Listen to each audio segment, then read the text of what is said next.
It's not calling you Josh Frydenberg, it's calling you Dosh Frydenberg. Under the Coalition, taxes for hard-working Australians will always be lower. You know, I don't hold a hose, mate, and I don't sit in the control room. They're answers that only can come from Victoria, I'm afraid, because that's not my job. But I ain't spending any time, though, because in the meantime, every 3 months, a person was torn to pieces by a crocodile in North Queensland.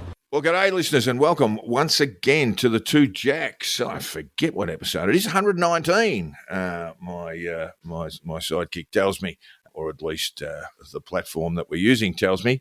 And joining me, as usual, is not my sidekick, but my partner in news is the one and only Hong Kong Jack. G'day, mate. How are you? Excellent.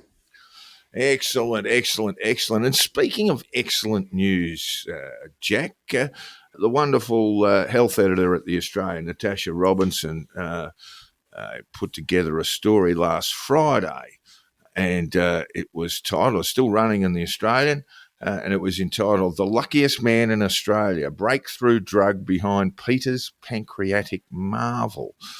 And Peter Moulding, she wrote, was recovering from surgery when his oncologist received the Melbourne tradies pathology results.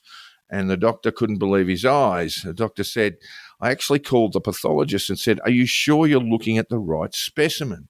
And he was told that he was, in fact, looking at the right specimen. Peter Moulding had metastatic pancreatic cancer.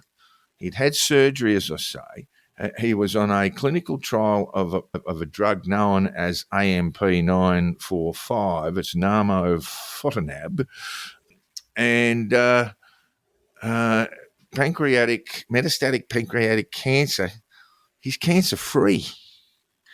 No cancer visible in the scans at all. Now, Jack, you and I would know that anyone who, any one of our friends or people that we know along the way who've developed pancreatic cancer when it metastasizes, that's generally it. You know, the doctor or the oncologist will tell you to get your affairs in order and pretty much that's the job done. With some pancreatic cancers, they can, in fact, extend life through chemotherapy.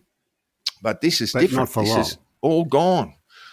Now, I mention this not just because it's a wonderful thing, but Peter Moulding is an old cricket mate of mine, and I was absolutely delighted to see this story. I'd heard on the grapevine that he was unwell and had pancreatic cancer, and the people I spoke to are close with him said, look, he's sort of optimistic about this new trial, but really when you hear about metastatic pancreatic cancer, that's pretty much your job done.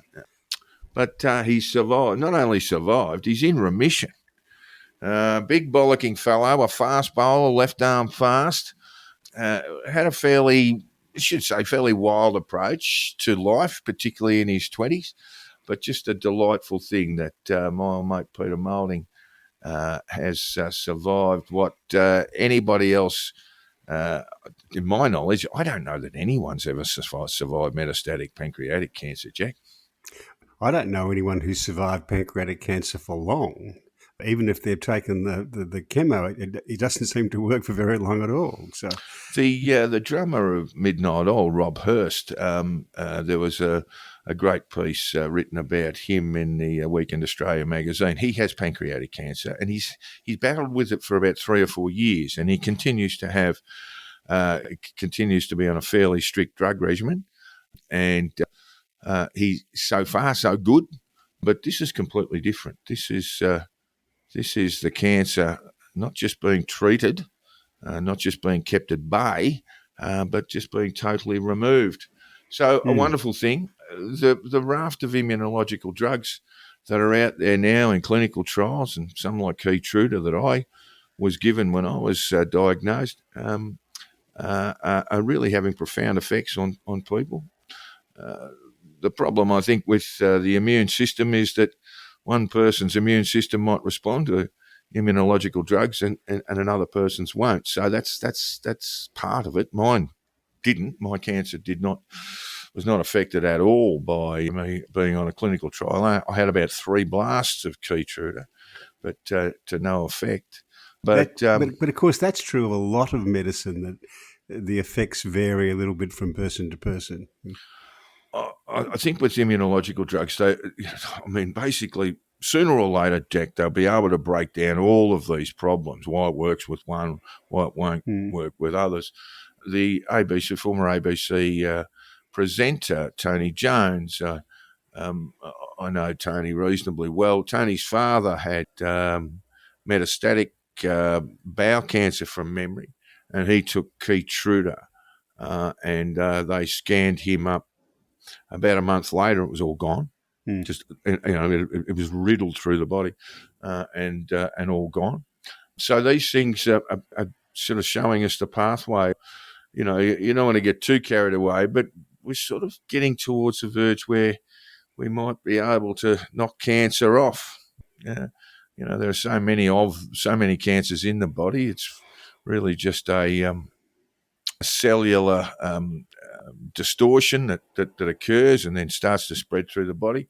But look, it made me so happy for Peter, and it's great news for anybody now that might be suffering from pancreatic cancer, which, as you said, Jack, is normally a death sentence. So Good well news, done, Peter. Good news all round. Yeah, good news. Takes a bit of guts to sign up for a clinical trial of anything, and having done it myself, you get about 1,000 sheets of paper that basically say no matter what happens, we will not be liable for any of it. Yeah. And so that process alone, you go, ooh. But they could put it all on a page saying it's not our fault. Yeah, well, that's the roll of the dice you take when you get onto one of those things. So, well done, Peter. Well done to his doctor. I should just mention he's Prasad Kuray. He's an oncologist at the Jacinta Pancreatic Cancer at Epworth Hospital in Melbourne. And of course, Prasad Kuray couldn't quite believe what he was looking at when he saw the scans. But it's not a miracle. It's medical science at work, with a bit of courage thrown in from the sufferer, Peter Moulding. Well done, Peter. Less inspiring, of course, Jack, is the story of the 26-year-old childcare worker Joshua Dale Brown, alleged to have committed 70 offences involving 8 children, some as young as 5 months old, while working in various childcare centres around Western Melbourne, Northern Melbourne, and Geelong. He has been charged, of course, with those things. He is in custody, as one imagines, remanded in custody, and we're getting new information as we go. The police are said to be wanting to make another announcement this week about. We sort of know he'd been at 20 childcare centres, and it may well be more than that. He worked as a sort of part-time temp in childcare, Jack, and his home was raided in May, and some of these are alleged to have been on his device. Some of these offences were filmed on his phone, allegedly. I keep saying that. The worst thing is, Jack, more than 1,300 children under the age of 5 will now have to undergo blood and urine testing for sexually transmitted diseases. Because he had them, I believe. I presume there is knowledge of that, and there has been another fellow charged, also having indecent images, etc., on his device, but he was not a childcare worker, and he's also been charged. Police took the unusual step of naming and showing the face of Brown because they wanted to raise awareness around the community about him and where he might have been seen by parents. And so I would expect more charges to be laid at some point. there was a fellow, Griffith, in Brisbane and northern New South Wales, who has just pleaded guilty some months ago and was sentenced in relation to some dreadful offending in childcare centres there. And he's received a life sentence, I think, a 42-year non-parole period. Jack, it's sort of every parent's nightmare, every young parent's nightmare or new parent's nightmare, that they're taking their children to a place where they are supposed to be safe and they're not. Yeah, I've got to say, this never crossed my mind. Both my kids spent time in childcare. Yeah, mine too. And I just never thought this. I never even considered this is a possibility, I must say. Yeah, look, I've looked at these characters a fair bit, particularly in institutional settings, child sex offenders. And the only thing I can tell you after looking at a number of them is that pedophiles tend to lurk where children are. And I know that's a very obvious statement, but they will get to any place where children are, and they are very devilish at sort of working their way through the system. We have now, only some of the recommendations made by the Royal Commission into institutional responses to child sexual abuse have been adopted across the country. One of those is a work with children check. And I can tell you that system is not working as it should. There is no reliable national database. That is, one state may not communicate with another. One jurisdiction may not communicate with another effectively. And I do know of one case, and I wrote about this in the Australian on Friday, where a person who had been in contact with children, I have to be careful because there is a trial underway, who had come into contact with children and had a history of child sex offending, went and worked with another school, and by just changing his name in a very small way, and we're talking about his surname, changed the vowel in his name, he was able to get through the identity checks, and by changing his name, he was brought no triggers from the work with children check. So we need to fix those things up, Jack. Well, yeah, those things are not a panacea. Those kind of checks, they become a box-ticking exercise. They do. That's a very good point. And what's still needed is decent human judgment. You know? I think that's a very, very good point. I think that the work with children check is not a rigorous thing. It is a box-ticking exercise. It's not going to be a universal panacea either.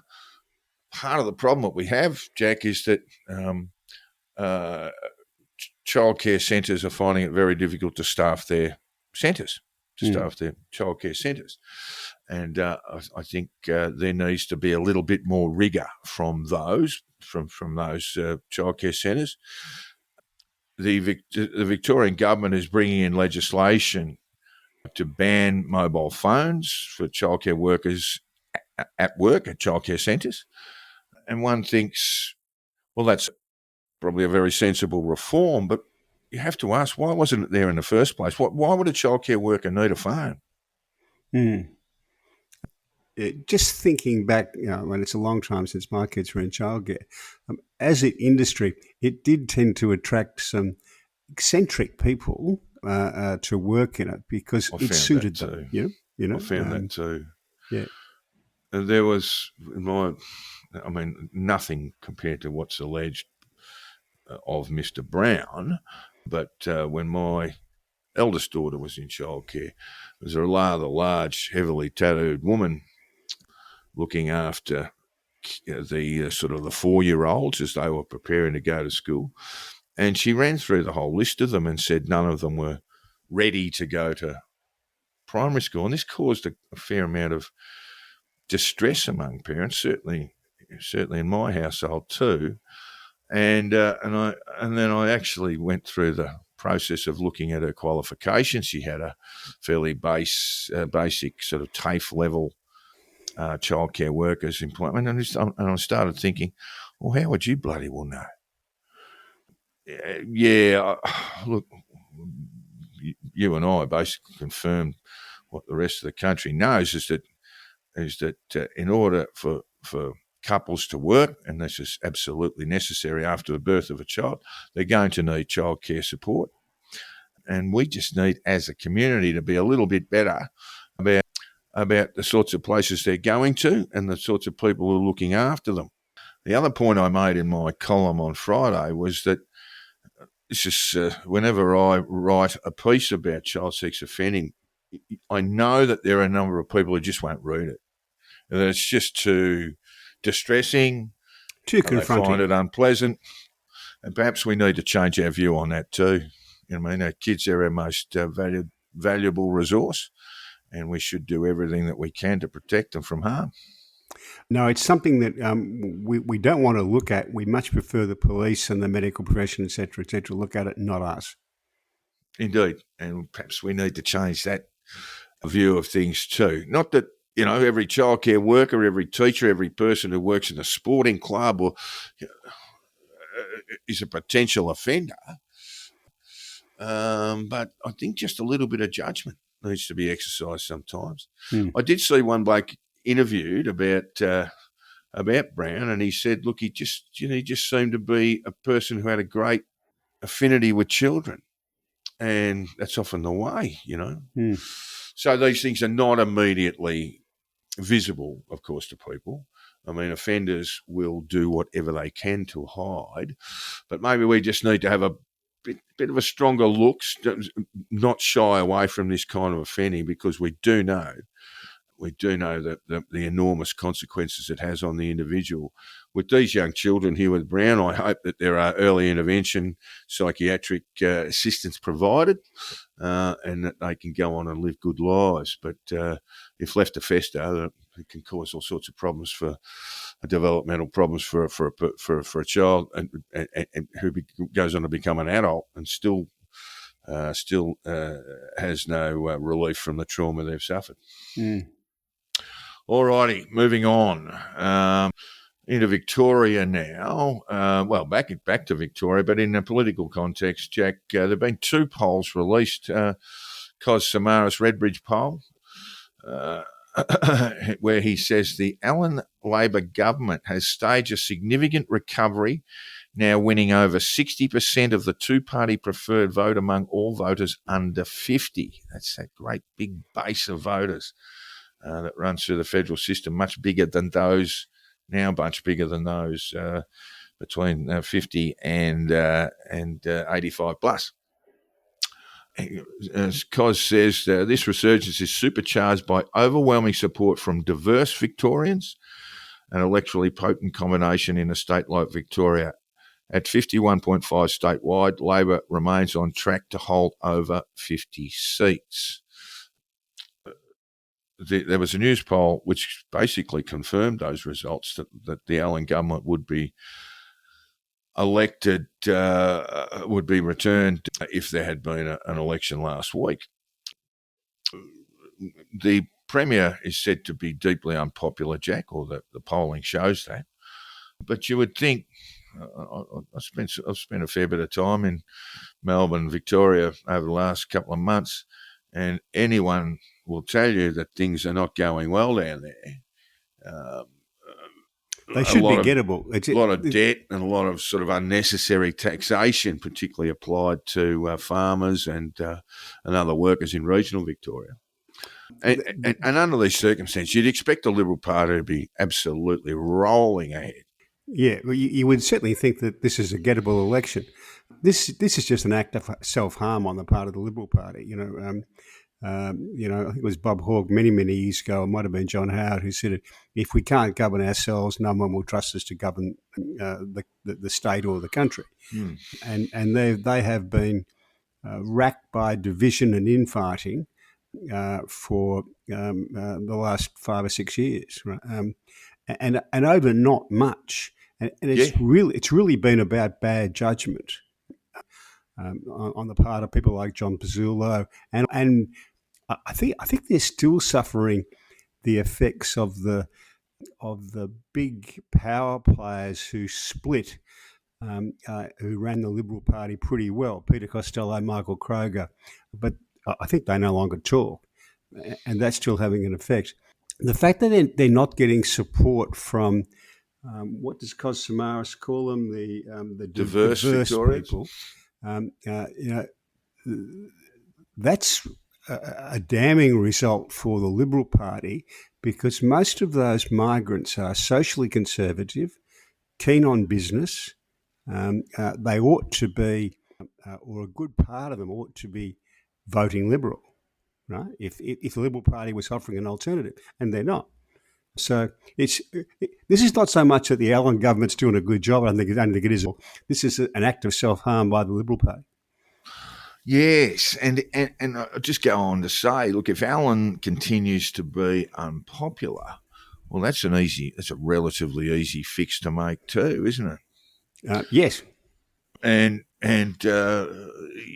look, we all know the Victorian Liberal Party has been a basket case for much of the last decade. You mentioned Kroger. Since the Kroger-Costello before. Yeah. Kroger's a terrible, terrible campaigner. He was out. I remember it would have been Dan Andrews' first re-election, that campaign there. And in Dan's words, he said, "There's Michael Kroger out in his Burberry coat, telling people to tighten their belts." He said, "I hope he's president of the Liberal Party for life." So not much good there. But the whole thing's sort of almost fallen apart. You've got a former parliamentary member of the Liberal Party who sued another. I mean, this is stuff that's just in the news all the time. The Liberal Party have sat down and offered the former leader Pizzotto a loan to get himself out of that mess. It means that the person who brought that action will no longer be allowed to rejoin the Liberal Party. I mean, no matter how you fall on that, it just looks like a shit fight that's completely unnecessary and completely degrading in terms of how people perceive that party as a potential party of government. And to be fair, that whole process started because the leader, John Pizzullo, wanted to expel one of his own members for nothing, really. It was a knee-jerk reaction. I do remember the day it occurred when you had some Nazis turn up at a sort of women's rally opposed to transgenderism. I mean, again, what it shows is that the Liberal Party cannot get their act together in terms of social policy, Jack. Yeah, it wasn't an expulsion offence by any means. So anyway, that's what you do. You start that process. It gets out of control. Then there was no one senior enough to bang some heads together and say, "Let's fix this." Well, that's the point. You've got the Liberal Party, including Pizzollo, littered with failed leaders. They're now talking about the bloke that Dan Andrews used to take to the cleaners on a regular basis, Matthew Guy, as a potential leader again, and you can almost feel the people of Victoria eye rolling at that prospect. I mean, what's their way out? How do they fix these problems? I don't know that they are fixable. If they have another bad election result, in the context of where the Labor government, the Allen government is, I mean, what happens to the party? I mean, are they irrelevant already, or are they soon to become irrelevant? Yeah, no, my personal view is that these things are nearly always fixable. You just got to have someone with the gravitas and the authority and some common sense to come in and fix them. And that doesn't have to be the parliamentary leader. It can be someone running the state party. They've got people coming in from other states, Jack. Yep. Funding legal actions and all this sort of stuff. It just seems to be a factional blue that's got way out of control. And there's a question of relevance. I mean, I guarantee you, Victorians do not give a damn about whether someone's transgender or not. I mean, the vast majority of Victorians don't give a damn about that at all. So these sort of petty little culture war stuff that they get involved in, I can take you back to Matthew Guy when he got absolutely belted. All he was talking about there were African crime gangs, and when Peter Dutton jumped in too, stayed as Scott Morrison at the time, and they almost lost Brighton. You know, they almost lost the seat of Brighton. They lost Hawthorn there, and John Pizzolo was kicked out. I mean, they just are not focusing on the right issues. Andrews, for all his many faults, and is not a popular leader anymore, but he certainly was at the time. Andrews had the ability to communicate and say, this is where we are now, this is where we're going to get to, this is where we want to get to, and this is how we're going to get there. And none of these silly distractions that the Liberal Party seems obsessed with in Victoria and elsewhere, for that matter. I mean, I know you think that these things are fixable, and maybe you're right, but when I look at the Liberal Party federally, when I look at it in Victoria, when I look at it in South Australia, when I look at it in Western Australia, I see the problems they have are so corrosive that the party itself may not survive it as a major party in Australian politics.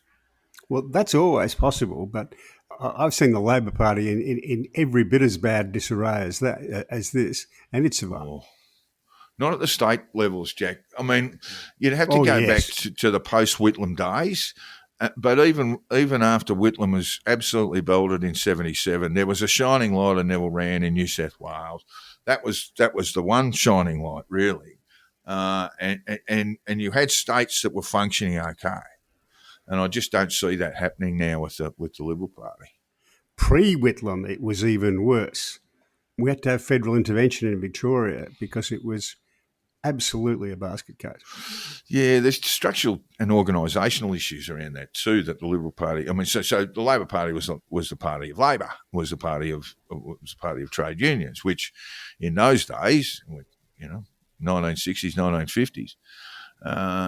Helped keep the party together and funded, also created all sorts of pressures within it too, but at least it had a defined constituency.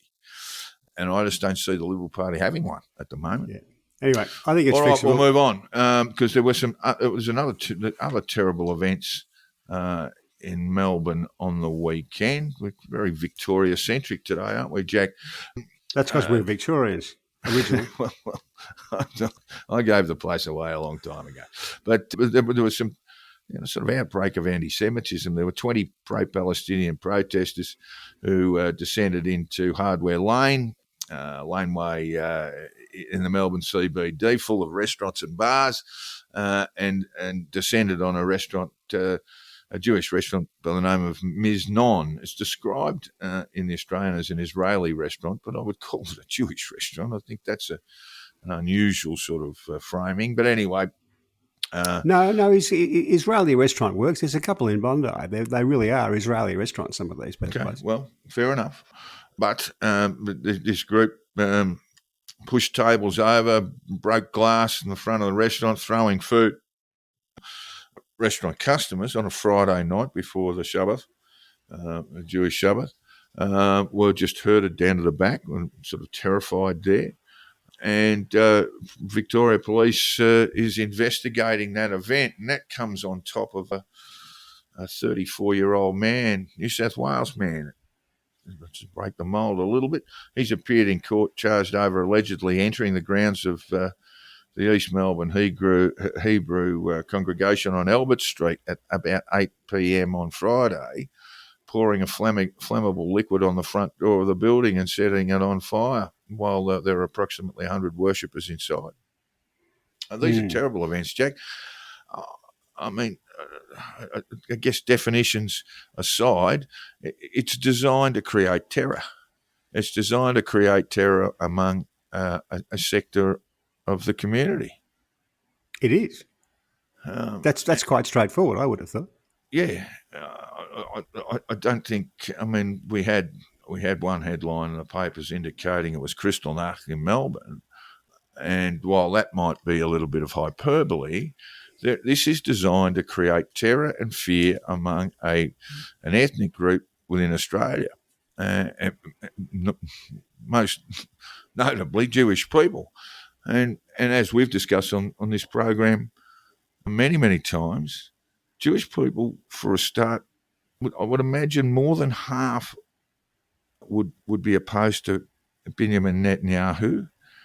I would imagine that many of them query what's going on in Gaza, and ultimately they have no say in it either. So these people are being punished essentially by race and cultural and religious association. Yes, that's true. It doesn't matter whether they support Netanyahu or not, to be quite honest. Well, they've got no say in it. Yeah. We don't burn down Russian. We don't try and burn down Russian Orthodox churches because the Russians invade Ukraine. Mm. We don't attack Chinese restaurants because we might disagree with China's policies with the Uyghurs. This is straight out Jew hatred. It is. It is. It's really, really unpleasant, and when we sort of need to identify that, we need to move on. We need to establish that it is a piece of ugliness based on centuries-old pogroms leading all the way up to the Holocaust in the 20th century. Well, there's a couple of things. This is just the same sort of behaviour. There's a couple of things going on at once here. There's traditional, old-fashioned Jew hatred, which has been around, as you say, for thousands of years, and will be around for thousands of years more, I expect.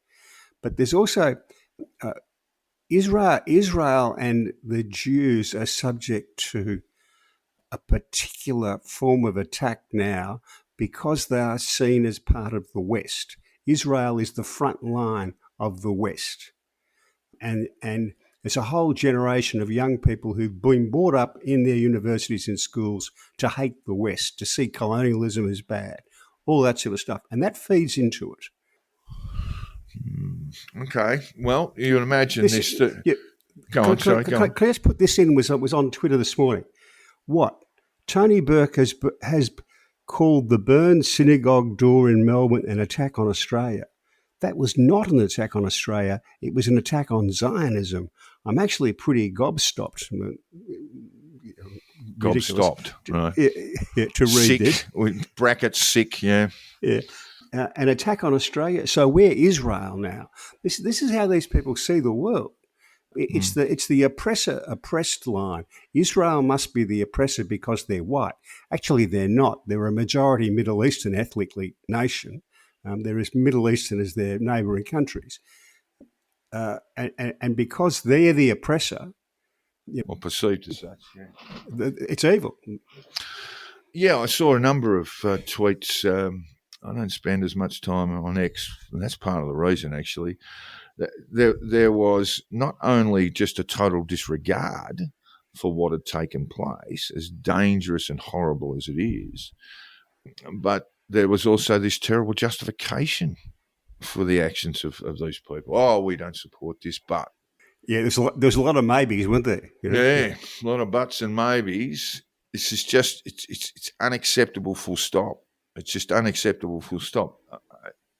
If this sort of behaviour was being conducted at the hands of the persecution of Muslims in their mosques in Australia, we would be similarly outraged. Yes, or Christians, or anybody else for that matter. Yeah, anybody else. Yeah. I mean, I just use that as a parallel, and Roman Catholics lining up to have mass on a Sunday were being persecuted, being vilified. I mean, it's the same thing. I mean, we can have our own views on religion and religious affiliation, but we have to be tolerant at a base level towards people who are, well, in the case of the East Melbourne Synagogue, who were gathering in a place of worship. It's just completely unacceptable. There is no justification for it, although, as you've said, Jack, a number have tried. Yeah, I know the synagogue quite well. It was I don't know, 35, 40 metres from the front door of my office for some years. Yeah. This is up at the top of Spring Street, or Yeah.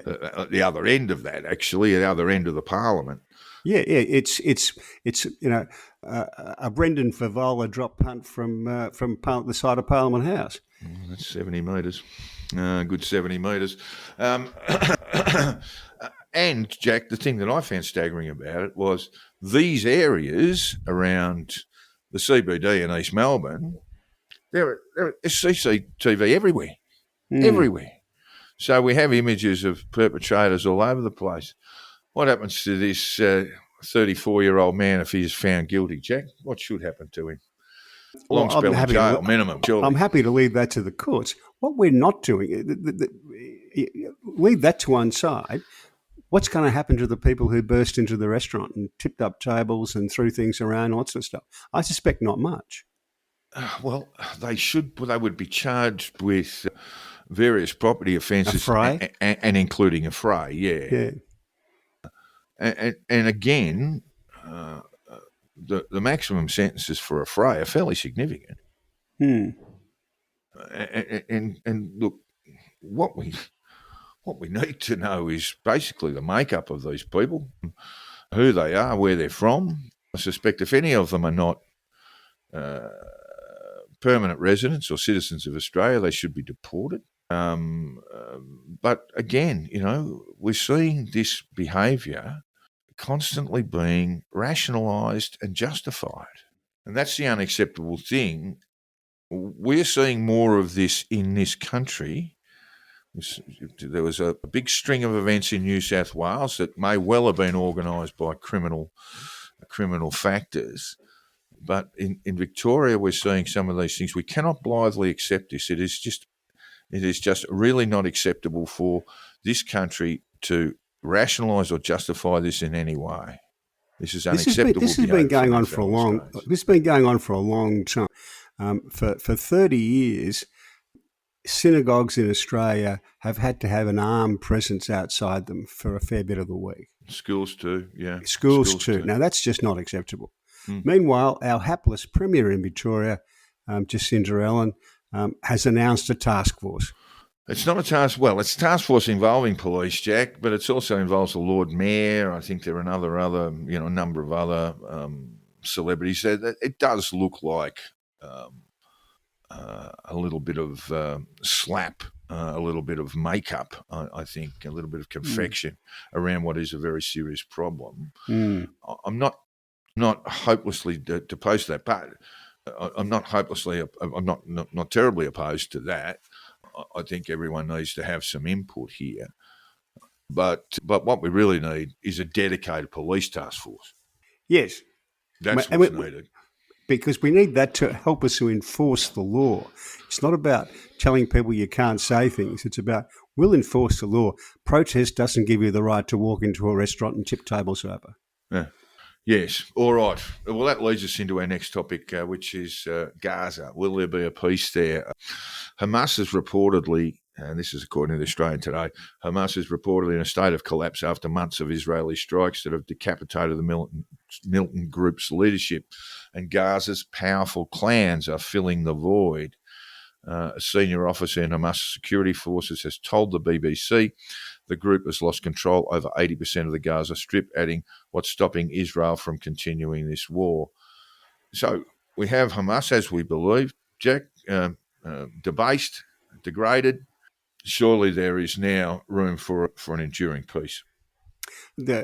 I believe that the Israeli government has just rejected a proposal from Hamas, and I hope I get this right. The Hamas proposal said that they be allowed to survive, first of all, that the Israelis be removed from Gaza and from the buffer zone around Gaza, and that all the aid transfer be put back in the hands of the UN without any outside involvement.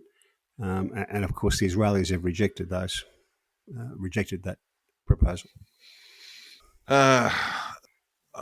Well, I don't know. as they should, in my view.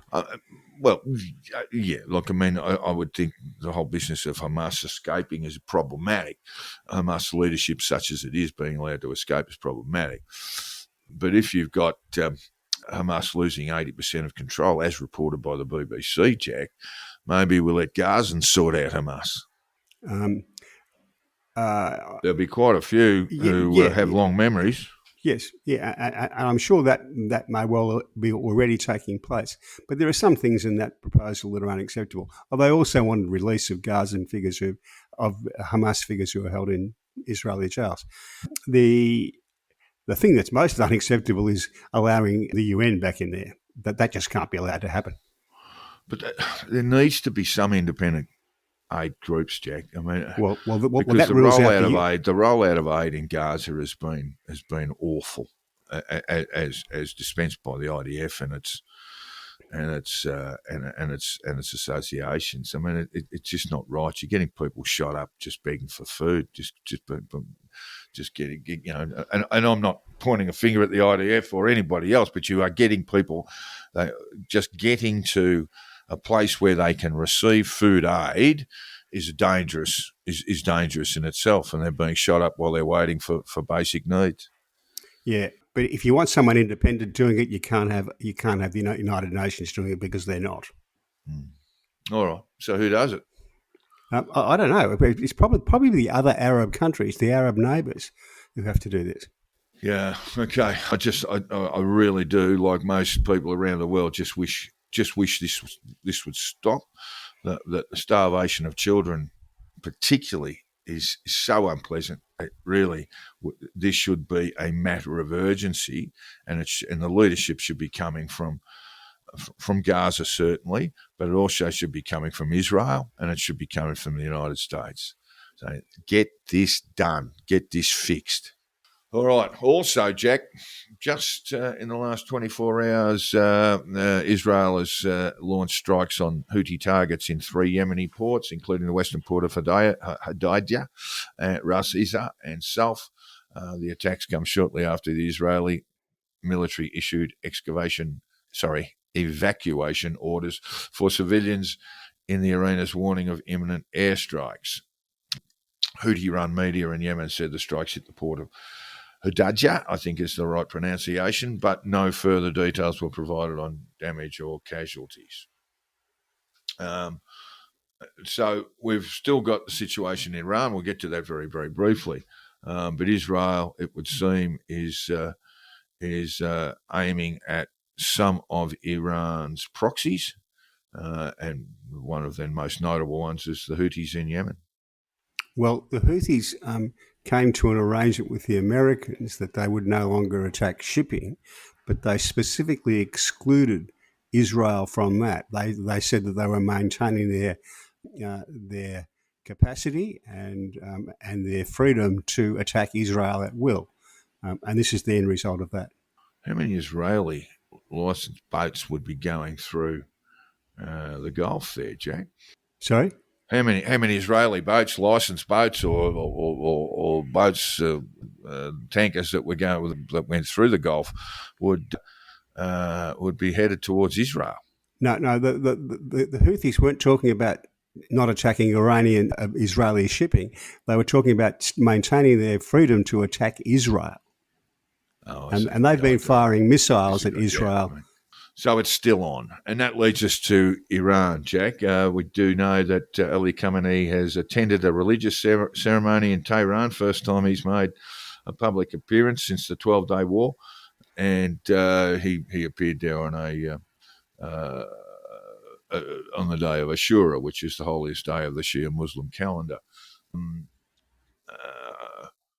The peace is held so far, and it looks like Donald Trump's intervention was brought both sides really to a peace. He was pretty upset when both of them were running bombing raids into the other's country while he'd announced a ceasefire, and was pretty cranky with both of them, Jack. He was. What was the term? What was the term he said? These two countries have been fighting so long and so hard that they don't know what the fuck to do anymore. Yeah, Something like that. yeah. One thing has become, I think, has become apparent, is that Trump and Netanyahu had planned this out quite some time ago, because you can't pull off what Israel and the United States did to Iran on 2 minutes' notice. All of these things take a considerable amount of planning and agreeing as to how it's going to happen. And then you have to involve the countries you're going to fly over and let them know to some extent what's going to happen. And I suspect, 4 weeks, 6 weeks before it happened, that was pretty much set up. But if we don't get what we want out of the negotiations, this is what's going to happen. The UN's atomic agency, Jack, the International Atomic Energy Association, is it? Agency, I should say, not Agency, association. yeah. The Director General there, Rafael Grossi, said stressed the crucial importance of dialogue with Iran to resume monitoring. As we understand it, the IAEA inspectors have not been allowed to continue their work. They had been up until the 12-day war started. Iran was holding talks with the US on its nuclear program when the attacks began from Israel. And now we're going back to the drawing board. But one of those crucial things is, will the Iranians continue to be committed to the Treaty on the Non-Proliferation of Nuclear Weapons, Jack? And the Iranian Minister of Foreign Affairs, Abbas Araghchi, said that they would. So it's positive news, because it's not just that they will make some sort of symbolic affirmation, but that while they are committed to the NPT, that will allow nuclear site inspectors into Iran to conduct inspections and determine their the state of their drive towards nuclear capability. Yeah, we'll see. So far, so good. It was looking pretty ugly. What else would we expect should this peace hold, Jack? It's perhaps a little premature to be predicting peace breaking out all over the Middle East, but there are some signs that other Arab nations are prepared to enter into accords with Israel, including perhaps Syria. Yes, those talks are happening as we speak, I understand. Because if this holds, it will have, to a significant extent, redrawn the map of the Middle East, because Iran has been shown to be a fairly toothless tiger, that it was unable to defend itself at all from the Israelis and the Americans, and also its proxies, its principal proxies, Hezbollah, Hamas, and the Houthis, are in complete disarray. Well, that's part of that planning that you talked about, I think. Yeah, that those proxies, Hezbollah, Hamas, and to a degree the Houthis, have been basically degraded. All of this is tremendously good news for the Arab countries, because that's what they want. They don't want Iran to be bullying the region, and if Iran's unable to do that, the prospects of a more peaceful Middle East rise remarkably well. Yes, indeed, it does. It really does, and there's the prospect of, and I think this might be driving a lot of Arab thought. There's a prospect of significant economic growth and prosperity in places where that have been where economic growth has been abbreviated around the Arab-Israeli conflict over the last half a century or more. Well, the Gulf Arabs are already jumping on this. Yeah, yes, but I was thinking more about countries like Syria, Lebanon, Jordan, Egypt, and these countries, I think, are seeing a pathway forward where they will, where they at least create the preconditions for more economic prosperity, more social prosperity than exists in their countries now.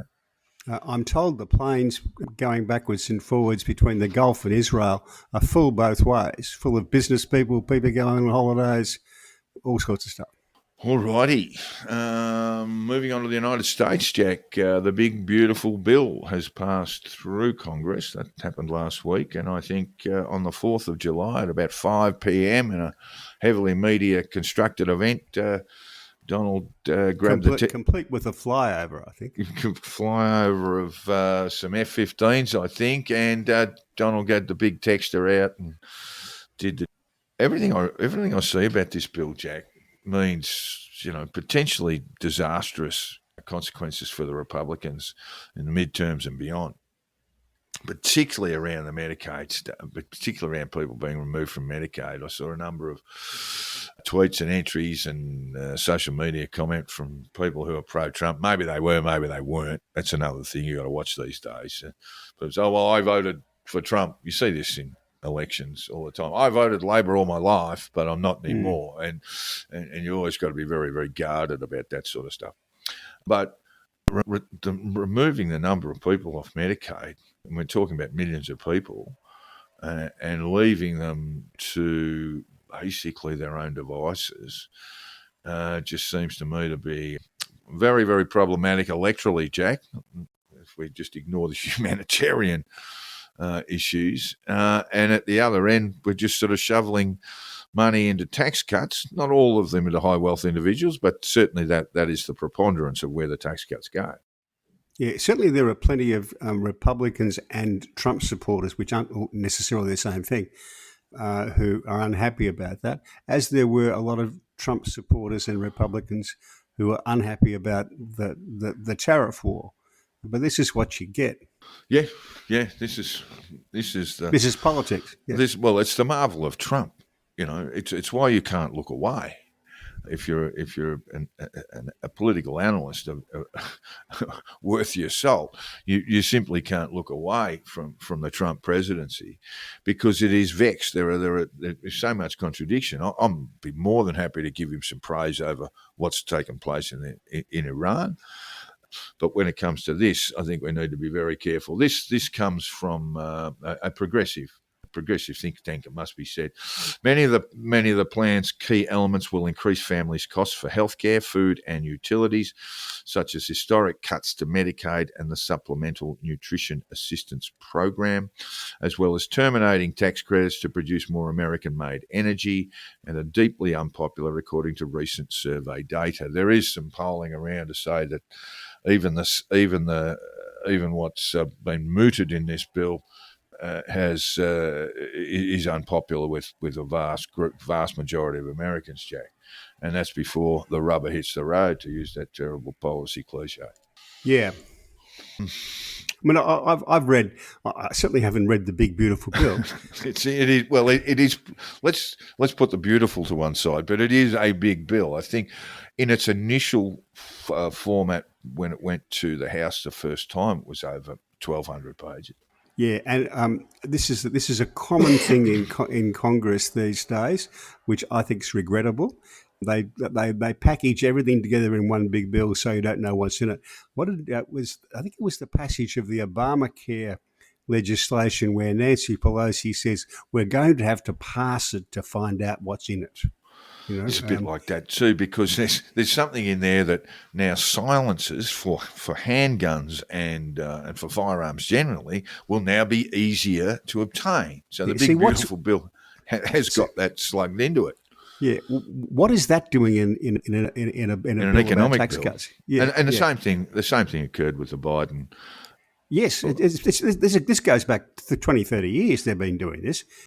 And it's bad government practice in my view. But anyway, well, as with a lot of these things, the way Congress works, I think the Simpsons have parodied it magnificently. That in order to either get the bill through or kill a bill, you put an amendment into it that if you want to kill a bill, that it is just so unpalatable that it cannot go through.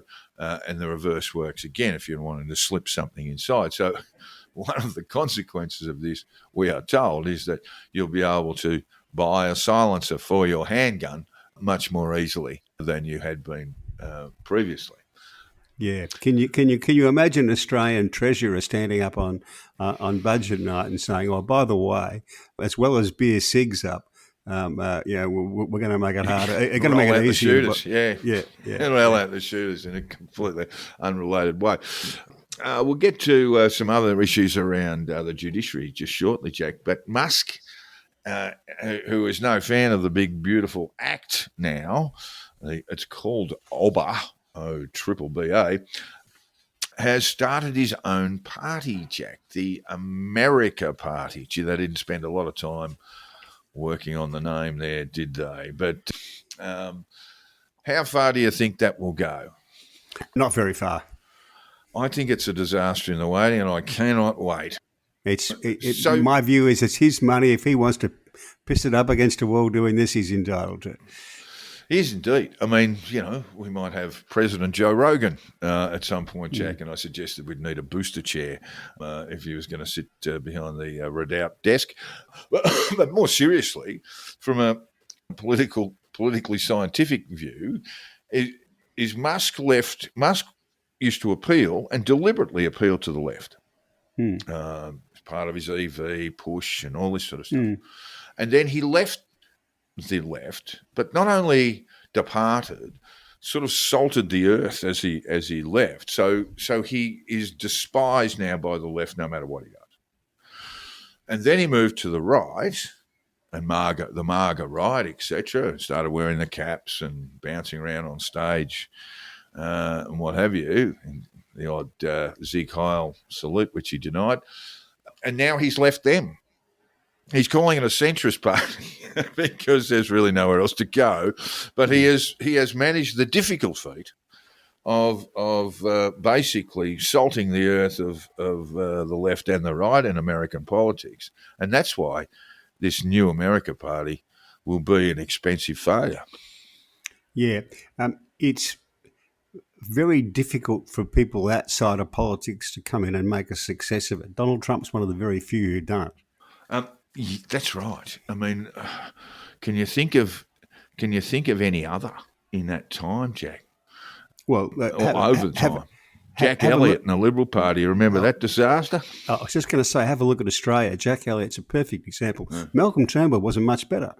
Well, he became PM, so I guess you'd attach some success to it, and won an election. Although his numbers in the House decline, but generally speaking, businessmen make terrible politicians, and because it's a completely different way of looking at the world. And Musk, yes, besides getting a bit of free airtime on the Joe Rogan show, I can't see how he turns this into anything beyond just a political curiosity. All right, I'm going to let you handle this, Jack. Sir Keir Starmer, Labor's got this. Labor with a U has got this thumping majority in the UK, and they keep making a mess of things, Jack. They do. It's quite astounding. I mean, people should be looking at whether it will be a 2 or a 3-term Labor government, given the size of the majority. But I've got to say, I frankly think he'll be lucky to survive till the next election. He might not even last the year. Well, tell me what happened with the welfare bill last week, Jack. Well, the welfare bill was an attempt to reduce the cost of the welfare in the UK, which has sort of gotten out of hand. It's a little bit like our NDIS thing. They've lost control of it, right? There's no longer any rigour in assessments, etc. They have this wonderful thing called the Motability, whereby you can get a car if you meet certain criteria. And most amusingly to me, is one of the criteria is alcohol abuse. So you can be a heavy drinker and they'll give you a car, which seems to me to be. Well, sorry, this isn't some fantasy pill. This is the reality in the UK. Yes, it is. Yes, yeah. If you enjoy a drink in a We'll give kind you of a car so you can drive. in an addictive way, they'll give you the keys to a shiny new car. Yeah, yeah.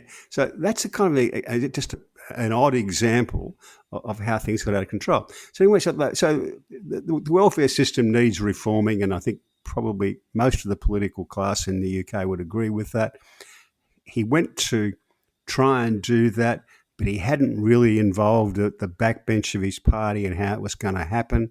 They rebelled. And once again, this is about U-turn number 12, I think, in the last few months. He's had to completely change it. They abandoned most of the bill, and it's a really stark indication that for all of his stonking majority and that he's leader, he has almost no authority within his party, and that's. He's his own worst enemy if he's doing that. When you got a stonking majority, people can whisper darkly as you walk past in the corridors of power. But if you've got that stonking majority, you just say, we're going to do this whether you like it or not. Yes, but he couldn't do that. And that's an indication of real weakness. This is when other people start thinking about what sort of curtains they want in number 10 Downing Street.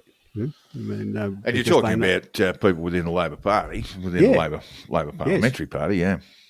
Yeah, look, one thing that he's probably got right, and he wouldn't be earning any votes for this, is he seems to have a better relationship with Trump than any other foreign leader on the planet.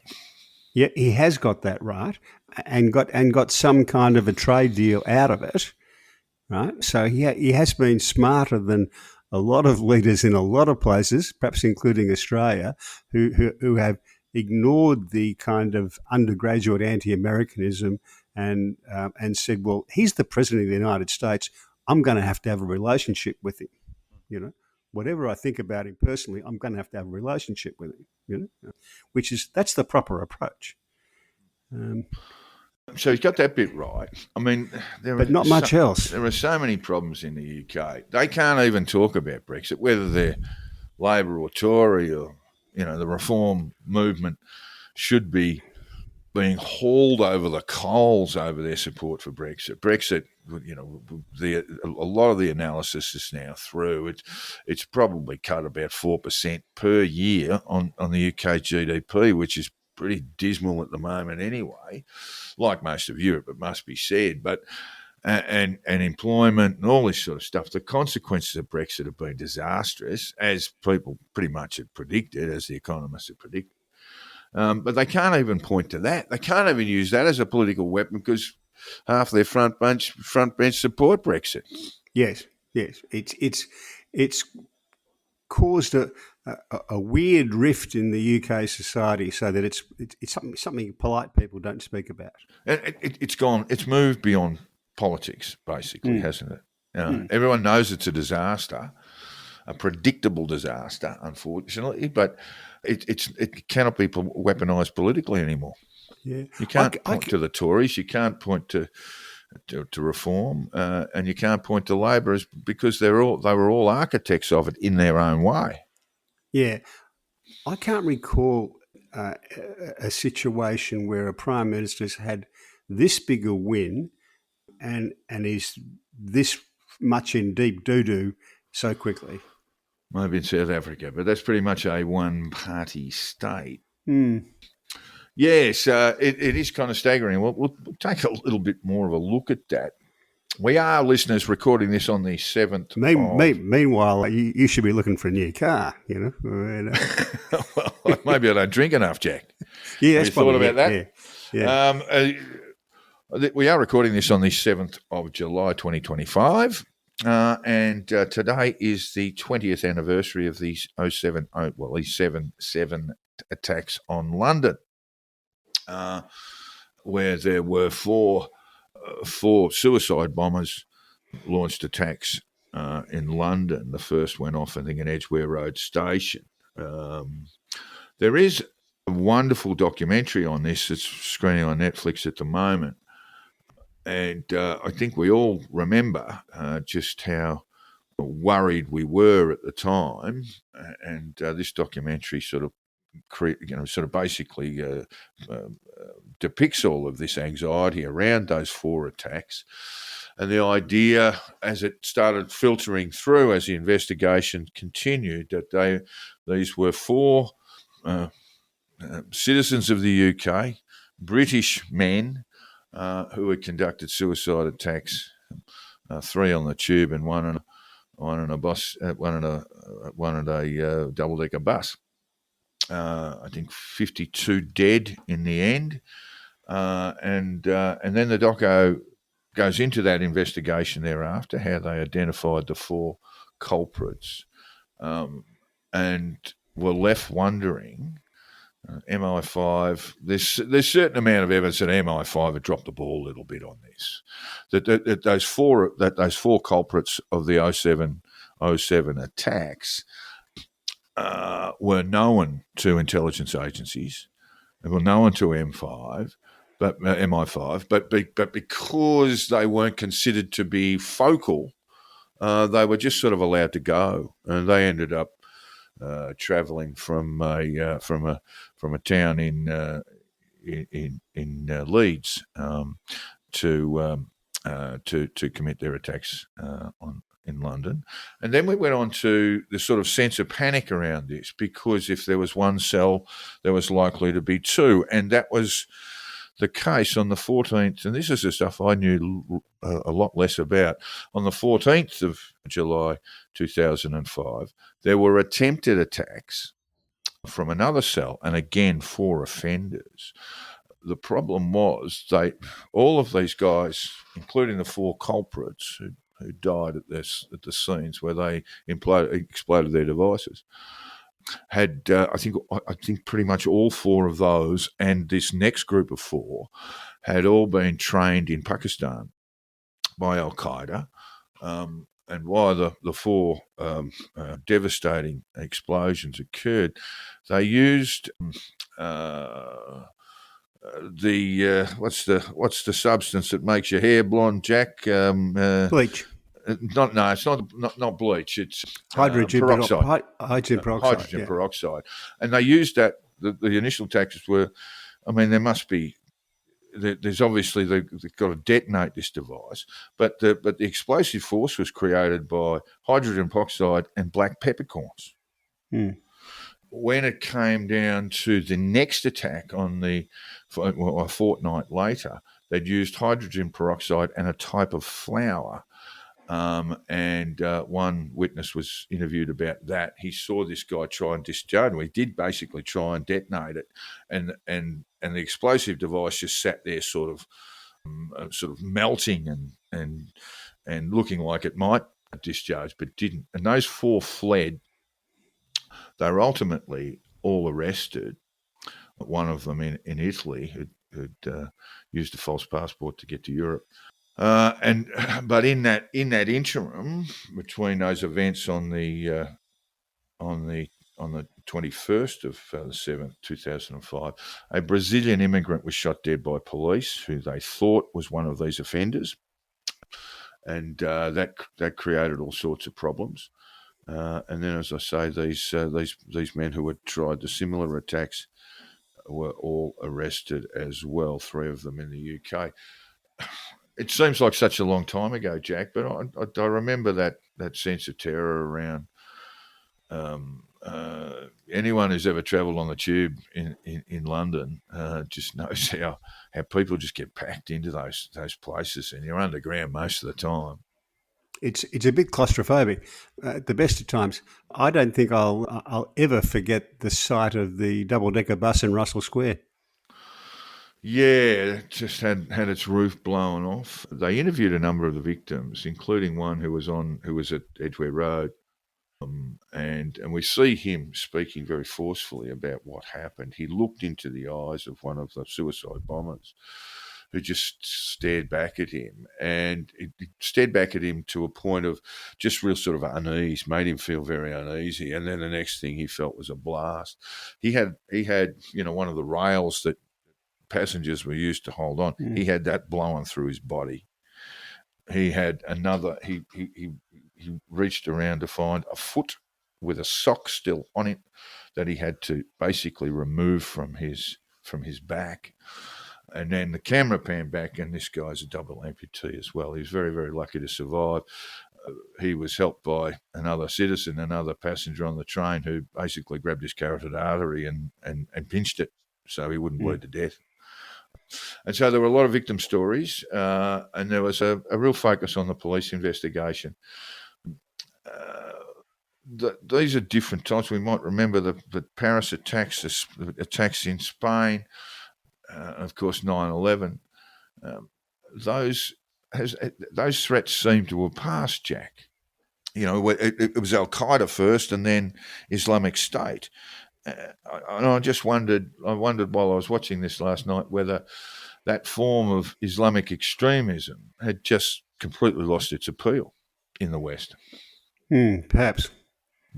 We'll see. It's a 4-part documentary, and I watched them all, bang, bang, bang, bang, bang, and I was watching the weather in Edgbaston, and I thought, no, I'll keep going. So I missed the first hour or so's play there.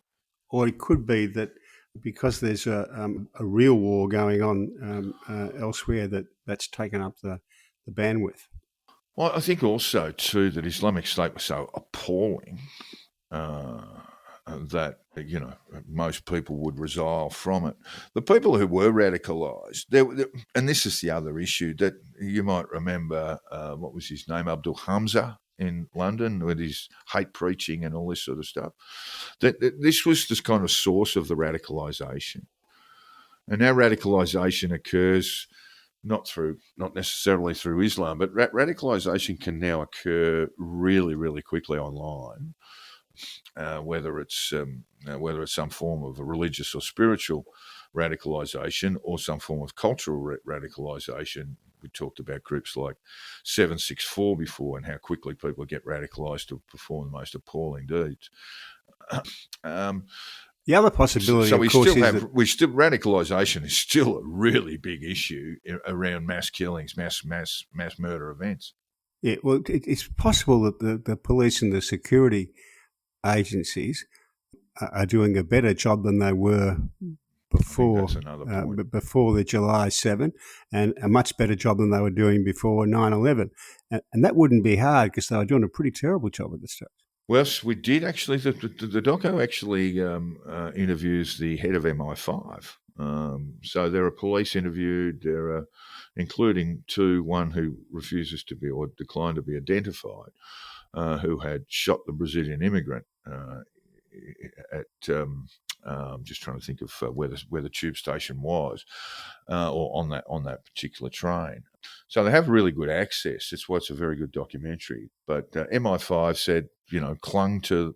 There was a parliamentary or judicial inquiry in the wake of the 07 attacks, and it was found that MI5 were not to blame for the attacks, but they perhaps should have been should have been a little bit more robust with their investigations, the MI5 assumes that the get out clause from the judicial inquiry.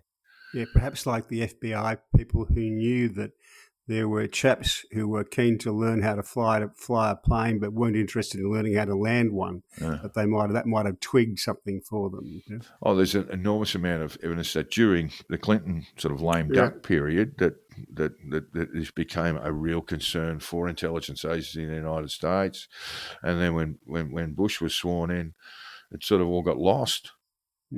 All right. Now, look, I would recommend that documentary to you. It's a history that's well known in parts, but there are other parts of it that that you won't know, and that are really, really important. So have a look at that screening on Netflix at the moment. All right. Now that takes us, well, no, not quite to sport, but a sport of a kind. The Oasis reunion, Jack. I mean, yes. social media was just blowing up. There was many clips filmed by audience members, and I think there was some official stuff too that showed the band back together on stage in Wales, and from all reports and even some fairly hard critics around, that it was one hell of a show, the first of many, and the world tour that includes dates in Australia. I'm going to the last tour. I'm going to the last date in Sydney. The one comment caught my eye about it, about why it's so successful. I don't think this incredible hype is all about Oasis. I think it's about people wanting real bands and real musicians back again. Musicians and performing music live with instruments, actual rock stars, not pretty divas who have to lip sync and act like strippers on stage. I think there might be something in that. There might be something in that. There is a bit of nostalgia about it too. I saw one of my Facebook friends said, "Oh, look, of all the bands in the 90s, the Britpop, Oasis were, probably the least creative." And I just don't buy that at all. I think there's one thing about Oasis that a lot of people don't get. I mean, it's the one finger salute from the working class, firstly. But it's also a message of be loud, be proud, and have fun. There's a great interview with Noel Gallagher where he talks about, and this is from years ago. They split up in 2009. Yeah. This is from years ago. He said, "Look, we had Nirvana coming to the UK, and at the time they had a charting single called 'I Hate Myself and I Want to Die.' And he said, I'm just not having that. I'm just not having that. This is not a good message for kids. This is to load up on heroin and come and tell us how bad your life is." And he said, "I'm just not having that." And not long after that, he wrote Live Forever. So there is a sense of optimism about their music too. There's a sense of joy and optimism, and as much as there is the one finger salute to society, these are boys who were born on council flats in Manchester. But yet it's not preachy. This is Noel Gallagher again. Glastonbury is getting a bit woke now. That place, and a bit kind of preachy and a bit virtue signalling. I don't like it in music. Little fucking idiots waving flags around and making political statements, and bands taking the stage and saying, "Hey guys, isn't war terrible? Yeah, let's all boo war. Fuck the Tories, man," and all that. It's like, look, play your fucking tunes and get off. And that's their attitude, and I kind of like that, I got to say. Yes. This is a band. I was just looking for some other. It's wonderful. There's quite a lot of Noel Gallagher quotes that are very quotable. But that's it. We're rock stars. It's supposed to be fun. Don't tell us that you're miserable because you're miserable because you got to catch a 12-hour flight and you're jet lagged and all this sort of stuff. We're basically we are living other people's dreams. So I can't wait. I can't wait till November 8 is when I'm seeing them. And then I think the tour concludes in South America with there'll be some big numbers in Sao Paulo and elsewhere. But, can't wait for the Oasis reunion to make its way to Australia. Well, should the two brothers continue and not being, should they continue to be on a peaceful pathway? All right, on to sport. Just before we go to sport, okay. There's been a lot of coverage of the Supreme Court United States decision on the I meant to get back to that. on the national injunctions. I just want to read one thing. This is from Justice Amy Coney Barrett's opinion. "We will not dwell on Justice Jackson's argument, which is at odds with more than 2 centuries worth of precedent, not to mention the Constitution itself. We observe only this: Justice Jackson decries an imperial executive while embracing an imperial judiciary."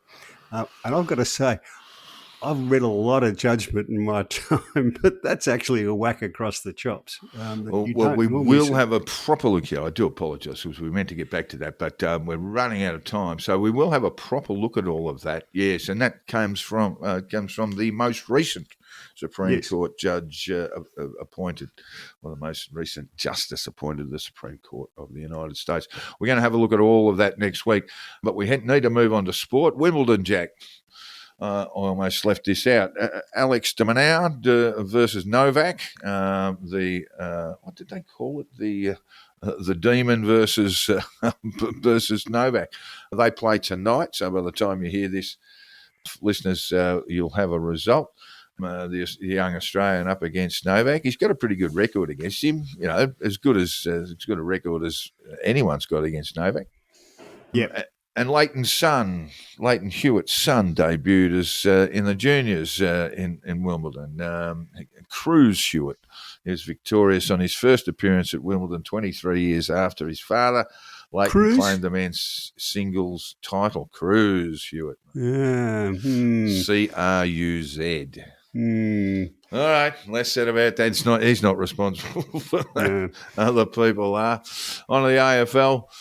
Carlton under the pump again after a terrible loss to the old enemy, Collingwood, who put on an absolute clinic in the third quarter, which played unstoppable football. And the media has gone once again. It's gone and go, well, how long is this going to be tolerated for? I think it's, you just got to let this thing run out. And we have the CEO of the club. His move.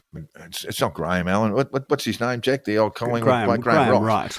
Graham Wright moving in as CEO. I think that starts fairly soon, and he'll be having a good look at the football department.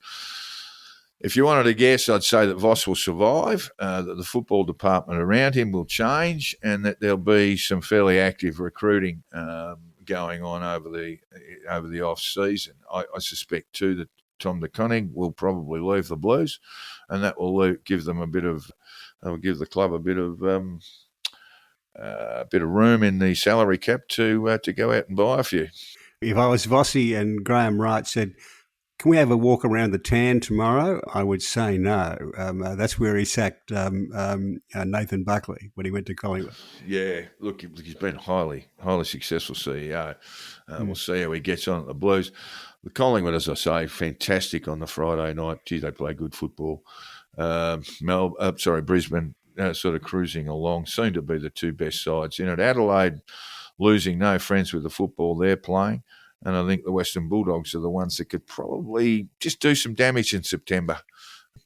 And the Swannies, Jack, your beloved Swannies, playing some good footy. They'll need to win every game before, in the home and what's left. They'll need to win the next 7 straight if they are to make the finals. But I think they're going to be perfect spoilers if you've got them. If you're in the 8 or trying to get in there and you've got the Sydney Swans to play, look out. You might just have your hopes dashed. Well, it's taken a little while, I think, for Dean Cox to put his stamp on the side, first of all, and then to get some blokes back from injury. So had a lot of serious injuries, and their small forward, probably one of their small forwards in the competition, did do a hammy once again, Jack. I saw that. So that's not great. The AFLW, Jack, is just bleeding money at the moment, and things need to be changed there. How long have we had the full 18 sides having an AFLW team? All of them now. I think it's only been a year, and I think it was just last season. Oh, I thought it was longer than that, but I might be wrong. Look, all the clubs are committed to it. It's going to survive. It's like a lot of things you start out. It might take a couple of iterations before they get it right. Yeah, fair enough. Of course, 2 days from now, and probably by the time this show comes to your ears, and possibly later, the State of Origin decider will have been decided. New South Wales Blues take on the Maroons in Sydney at Olympic Park. Who wins, Jack? I think the New South Wales boys can win this. Everyone had written off Queensland, it's happened so often that you just think, how can you get sucked into this? Everyone had written off Queensland thought they were going to get blown away in Perth. There was Well, I didn't think enormous, that. well, the bookies certainly thought so. Yeah. And I read a couple of commentators on the game saying that it was pretty much a late Amazare. I just have a feeling Queensland are going to do it again. Yeah, it could do. Break some hearts. Could be. It looks It's like sport. a coin toss. You never know. Meanwhile, baseball, you can't chase everything down. Well, you don't do draws so you lose. That's the best way of putting it. They were chasing a lazy, I think, 620. And only fell 330 short. Yeah, it needed to make a good 500 on the last day's play at Edgbaston. Man of the match wouldn't have taken a lot of figuring out. The Indian captain, Shubman Gill, scored a 265 and then about another 180 in the second dig. Yeah, he made over 400 runs for the test, yes. Yeah, I think Gooch is the only one who's made more in a test. Yeah, he's Gooch, Graham Gooch. And in history, that is, so it's not a bad effort. So they were faced with the prospect of chasing down 500 odd. The wicketkeeper, he hit 2 successive sixes, but all hook shots. And then the third one, he just thought, I may as well have a go. There's really no discipline about it. Of greater concern is the form of Ben Stokes, because he doesn't play ODIs and he doesn't play T20s and he doesn't play. He's restrained all his games in the IPL, etc. So he's not playing a lot of cricket, and he certainly looks like he's not playing a lot of cricket. He's bowling okay. That was an issue around him a while back, but I think the stat is that since in the last 2 years of Test cricket, he's averaging 28. We're not going to get you far as a number 6. But tell me, what does the England side look like to you if you throw in Mark Wood and Jofra Archer in the fast bowling? Gary, don't change much with the batting. Looks like a pretty good side.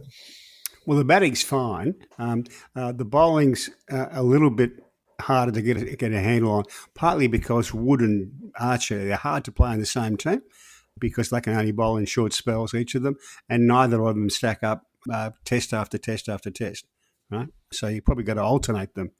And the bowling's not as good as the batting. They're kind of the reverse of Australia, where Australia's bowling's terrific and the batting's a little bit more patchy. Zach Crawley's averaging 26 in the last couple of years too, Jack, since 2024. So he's not really. He's the opener, one of the openers, and really not setting the world on fire. He's the only weakness in the batting, though. His partner is a very unorthodox technique, very unorthodox player, but he's got a good hand and eye, and he belts it around. He sort of, but it is the weakness to them. I think you can open them up, get Root, get Brook into in against a new ball, and they can be skittled. Their bowling looks okay. It's as you say, there are problems with Wood and Archer if they are both selected. I think Wood will definitely go, but the rest of the bowling is a little bit inexperienced, and not all of it is going to be suited to Australia. But then, of course, we get that's right, and then of course we get to the Australians who mopped up the second test in Grenada. A very welcome 50 odd from Cameron Green in the second dig. Really did work hard. And really sort of struggled at times, but he persisted and got himself a 50. But we still do have huge problems there. Conscious they have to persist with, so he's just going to have to go and make some runs in the Shield early on. I understand why they would like to open Conscious with Khawaja. They're two very dissimilar players. One's an attacking, one's a accumulator. But when I look at Usman Khawaja at the moment, I see a bloke who never big foot movements anyway, but I just see a bloke who's just probably gone a season too long. Yeah, that's what it looks like to me. Yeah, so we shall see. But I'd say overall, England's got fewer problems than Australia does, selection-wise, as we head to the Ashes. Also starting in November, going to be a huge month. All right, well, that takes us... Harry Brook is a terrific cricketer. Yeah, Harry Brook. He's probably not quite hitting his potential, but he's because he tends to get out when he shouldn't get out. Also, I'd also like to, hats off to the Australian keeper, Alex Carey, who is in a rich vein of form. He'll never be Justin Langer, and he'll probably never be Richard Pump, but he just comes out with a sort of certainty of approach that regardless of situation, he's going to try and score runs, and a very, very tidy keeper as well. All right, that might just take us out, Jack, unless you've got something silly. No, nothing silly. This is very important. You notice that I'm wearing black. There's a reason for this. I did not notice anything unusual, Jack. That's because I'm wearing this in honour of the patron saint of seedy motels. Oh, there is one. Who is dead. The Reverend Jimmy Swaggart died at 90. Yes, I did see Jimmy fell off the branch. Yeah, he's and he was, of course, famous for having a TV show. Televangelist, yes. Yeah, a televangelist with his rather odd-looking wife. Yeah, Tammy.